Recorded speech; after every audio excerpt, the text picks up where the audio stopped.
Dear Linas, dear Stefan, dear colleagues, ladies and gentlemen.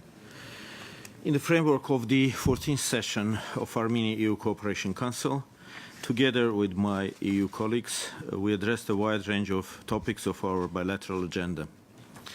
Armenia remains committed to the common values which constitute the foundation of our relations with the European Union. Based on the results and progress which we have jointly achieved in recent years, we wish to move forward the partnership with the EU in all possible areas, as reflected in the joint statement between Armenia and the EU issued at the Vilnius Summit, as well as in the letters that we exchanged with the High Representative Ashton. The continuous improvement of democratic institutions and judiciary, promotion of human rights and rule of law, good governance, fight against corruption, strengthening the civil society are important parts of our common agenda, and the EU's continued support and assistance can be instrumental for the effective implementation and sustainability of the reform process in Armenia.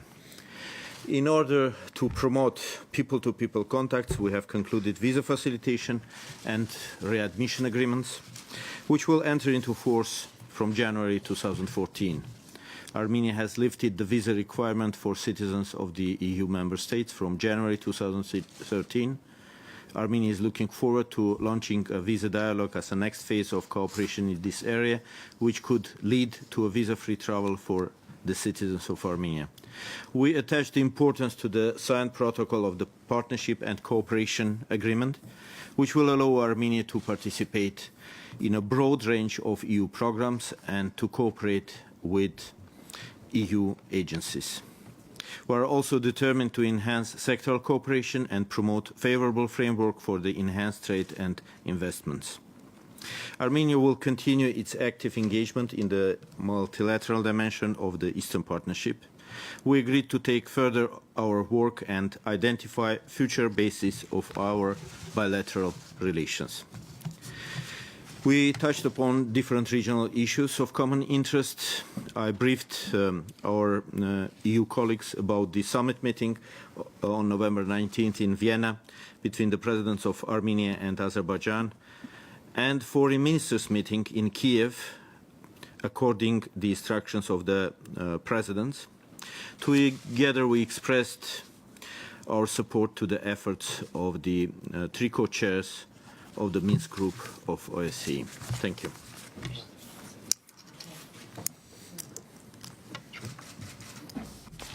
Okay, Edward, colleagues, also very happy to welcome to Brussels our colleague Édvard Nalbandyan, Minister of Foreign Affairs of the Republic of Armenia. Today we, at the 14th Cooperation Council, we had very comprehensive discussion, a wide range of issues in our bilateral agenda. We really addressed as well multilateral engagement within Eastern Partnership, following to the Vilnius Summit commitments. This has been sensitive year for our bilateral relations, marked by Armenia's decision to join Customs Union, to participate in the formation of the Eurasian Economic Union, and let me reiterate that this is not compatible with the Association Agreement, which is well known to all sides involved, including deep and comprehensive free trade area as it was negotiated with the European Union. However, it's very important, and there is a clear commitment now to continue our engagement where this is compatible with Armenia's future obligations. And you have seen EU-Armenia joint statement issued in Vilnius, as agreed between Foreign Minister Nalbandyan and High Representative Cathy Ashton. It gives clear guidance on a forward-looking and positive agenda for this cooperation in the future. We discussed also about Nagorno-Karabakh conflict. Settlement remains one of the top priorities for European Union's foreign policy. Welcome the meeting of presidents of Armenia and Azerbaijan on 19th November in Vienna. It's after some time of non-meeting, very important step, and we believe it's very important to continue in this spirit, encouraging that presidents agree to advance the negotiations and meet in the coming months again. Minsk Group has the mandate to mediate between parties to the conflict. EU supports its work, and it was also stated not once. And we want to help build confidence between two sides and to do more to support Minsk Group's work. We are worried about aggressive rhetoric which can lead to increased tension. This does not contribute to the environment conducive to settlement efforts. And Commissioner Füle will also. Thank you, and very good morning.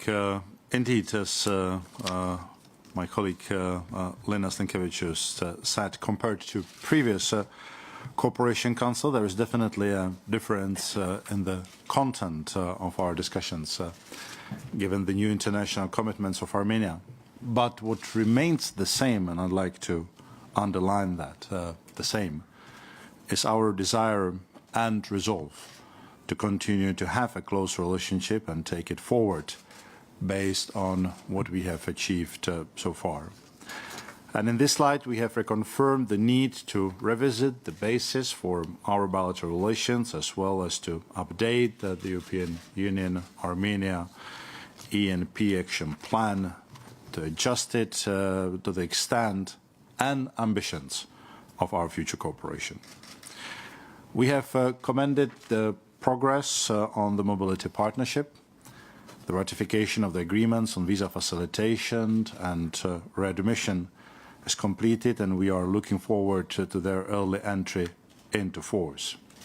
This will enable us to boost people-to-people contacts, which is an important element of our continued cooperation. We have welcomed progress on reforms in Armenia and Armenia's commitment to continue on its path, on this path. At the same time, we have, however, encouraged acceleration of the efforts in specific areas, notably democracy and the rule of law, anti-corruption, human rights and fundamental freedoms, and judicial reform. The way forward for the EU-Armenia relations in the new context has been outlined. Now we have to start work to make it reality. And Armenia can count on the continued European Union support to advance political, economic and social reforms and improve the protection of human rights and fundamental freedoms. The meeting was yet another an important opportunity to underline the role of the civil society is playing in that processes and shaping the reform and monitoring the reforms. We have strengthened the cooperation and support for the civil society.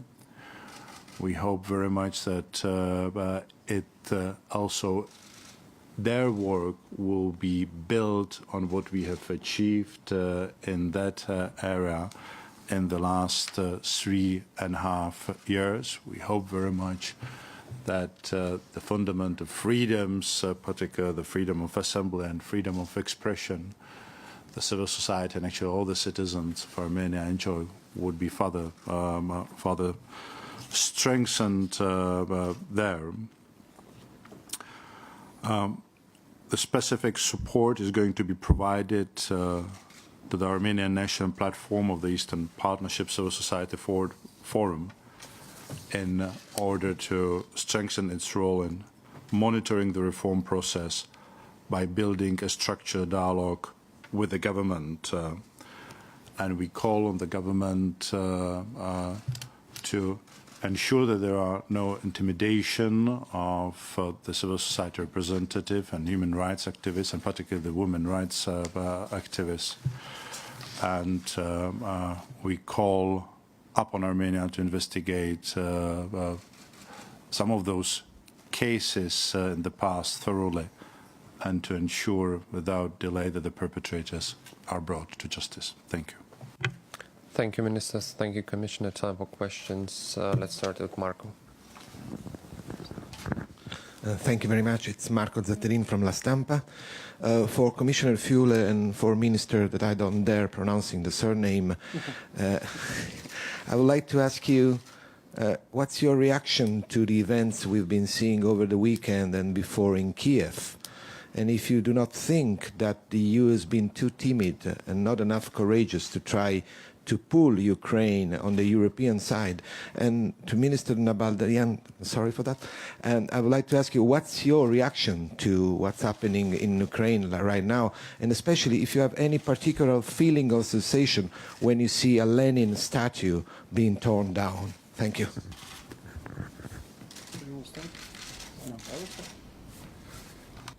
It's indeed quite fresh impressions after Vilnius summit, and we remember how it went. Intensive negotiations. Now we have the situation where we see the activeness of the people in the streets of Kiev, and the call to Ukrainian authorities, first of all, not to use force, which was already done. And we believe this investigation of this violence should take place in the full transparent manner to prevent these actions in the future, and also to investigate what was done. It's very important. We have to rebuild trust. And frankly speaking, I believe that we sent quite clear messages from European Union, starting from the last year, defining benchmarks, what we expect them to do, depending, given the fact that they are going to continue with the cooperation and integration and association in order to sign this agreement. Now it was changed, so we are really respect any decision by Ukrainian side, but we would like to reiterate that we are open for negotiations, we are open for the talks, but we would like to see clarity from their side as well. And very important to show some signals, not just words, but also to show that we really can rebuild trust, frankly speaking. And now time is really for reconciliation, time to show some readiness to continue dialogue. They know what they have to do. And we will be, so to say, continuing engagement from our side as it was during all this period before. So we'll see how things will develop. We hope there will be no more violence. In a way, it's encouraging to see, indeed, so many people, particularly in Kiev, but throughout the Ukraine, taking seriously their fundamental rights for assembly and for expressing their views. And I hope very much that the momentum they are creating will be used for finding a consensus on, number one, not only to address the excessive use of the force against the demonstrators, as we have seen in particular the early hours of the last Saturday, but also to find a consensus in the society how to tackle the difficult economic and particularly the financial situation. And number three, also hopefully find a consensus how to resume the process which would lead to the signing of the association agreement between the European Union and Ukraine. And the work as being agreed at the Vilnius summit between the two presidents, actually three presidents, and the President Yanukovych, as it has been agreed in a number of the telephone conversation between the President Barroso and President Yanukovych is ongoing, as is also our offer, still very valid. Association agreement is on the table, and we are ready to sign it when the Ukrainian side is ready to sign it. Thank you. I would like to say that the last developments in Kiev, in Ukraine in general, they have internal character, and we have to be very careful on the statements from outside, not to put oil on the fire. And I hope that ways will be found, ways to address the issues raising in Ukraine today through constructive dialogue. Thank you.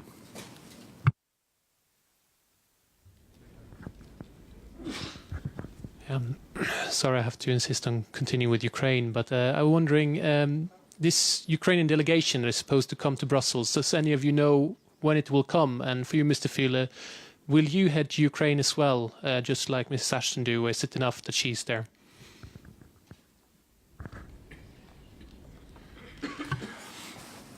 I'm ready to continue the discussion with Ukraine delegation in Brussels or in Kiev, as it's going to be agreed by High Representative and Vice President Cathy Ashton, who indeed intends to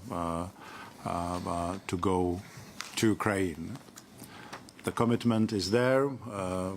Some work, the basis of the work has been done. The work continues, and whether we will have those consultations in Kiev and Brussels is going to be determined by the fact what would be the most efficient contribution of that work to get us closer to resume this process of signing the association agreement.